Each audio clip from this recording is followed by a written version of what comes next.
Hi and welcome to the APC Lab.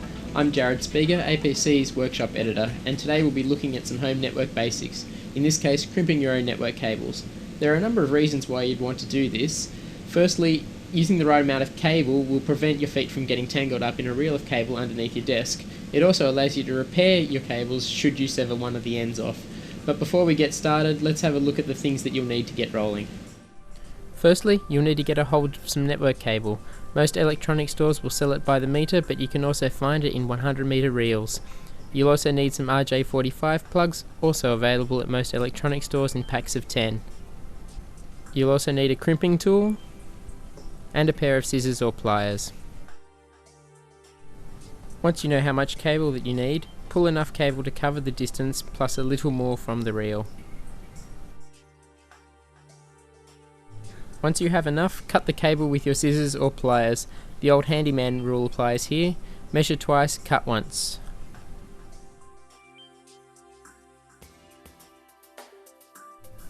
Most crimping tools come with their own cutters and strippers. It's generally a good idea to avoid using these. While they are good for cutting, the stripping blade often cuts into the inner wires. This can often lead to faulty connections, leaving you with a cable that would be best served as a skipping rope. Scissors or pliers are much better to use.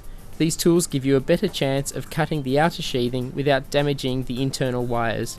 I prefer to use scissors to do the job. I'm stripping around 12mm from the end of the cable, but if you're new to crimping, strip more. Place the cables close to the hinge, close slightly, and then rotate the scissors around the sheathing. Next, pull off the sheathing. Cast your eye quickly over the inner wires and make sure that none of them are cut. If they are, cut and strip again. If everything looks good, untwist the wires and arrange them as shown in the diagram. If you're making a crossover cable, make sure that only one end of the cable is wired using the MDI-X diagram.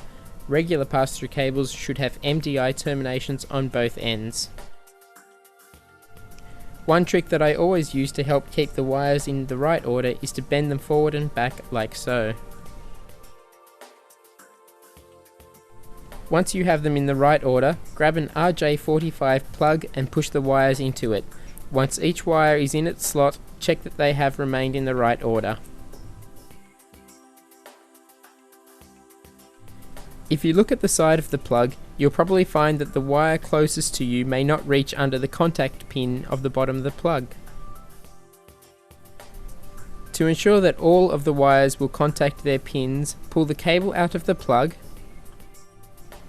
and give the wires a trim so that they are all of even length. Then push the wires back into the plug, make sure that they are still in the correct order, and ensure that each wire sits under its corresponding pin. While you've got the plug and cable in this position, check where your sheathing is. Ideally, it should be level with a plastic notch on the plug. After crimping, this notch will hold the sheathing and the cable in place.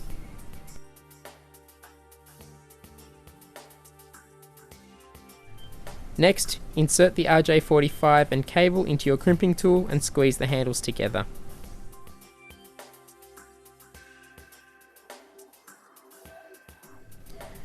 Pull out your cable and you're done.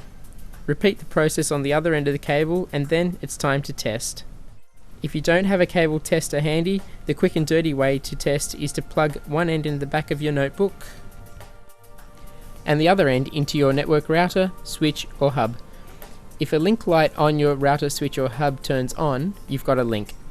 Lastly, try sending some data across the cable and ensure that everything works. About the only difference that you'll see between a store-bought cable and the one that we have made is that some store-bought cables have heat-molded boots that extend inside the plug. This does add a little bit of strength to the plug, but if you've crimped your cable so that the sheathing was under the plastic notch, that should offer more than enough strength. In terms of performance, both cables should operate at exactly the same speed and you'll have saved money. Let's look at the costs. The cable that we bought for comparison cost us $28, while the materials that went into our cable only cost $13. That's less than half price. 100 metre reels of cable can be easily found for under $50. You'll also find RJ45 plugs in packs of 10 for around $10. You also need a crimping tool and a pair of scissors or pliers. A crimping tool can set you back as little as $60, but this is a once-off cost that will be quickly recouped once you've made a few cables. Now that may sound like a lot of money to invest on a single tool, and if you're linking only a couple of PCs together, it's better to buy pre-made cables. But if you're building a network from scratch or expanding your current network, then it's cheaper to make your own cables.